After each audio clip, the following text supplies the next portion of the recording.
मतदार यादीतील घोळाची चौकशी होण्याची शक्यता, स्थानिक जिल्हाधिकाऱ्यांकडून माहिती घेणार, चौकशी करून अहवाल सादर करण्याचे आदेश, सूत्रांची माहिती। सत्ताधारी भाजपकडूनही मतदार यादीत घोळाचा आरोप, मतदार यादीत अनेक दुबार नावं, मृतांची नावं वगळली नाहीत, बुलढाणा भाजप जिल्हाध्यक्ष विजयराज शिंदेंचा दावा। काँग्रेस राष्ट्रीय पक्ष, त्यांना निर्णयाला वेळ लागतो, मनसेच्या महाविकास आघाडीत एंट्रीतील दिरंगाईवरून संजय राऊतांचा टोला, काँग्रेस अजूनही स्वतंत्रपूर्व काळातच वावरत असल्याची टीका। सेना आमदार संजय गायकवाडांना 1.5 कोटींची डिफेंडर गाडी भेट, बुलढाण्याचे भाजप जिल्हाध्यक्ष शिवराज शिंदेंचा थेट आरोप, संजय गायकवाडांनी मात्र आरोप फेटाळले।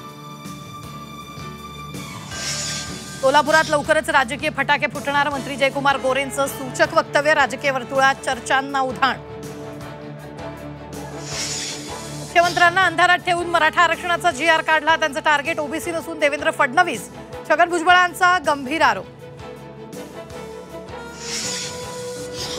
विठ्ठल मंदिरात दिवाळीनिमित्त नामांकित कंपनीकडून कर्मचाऱ्यांना चिकन मसाला भेट, चिकन मसाल्यामुळे विठ्ठल भक्त वारकरी संतापले।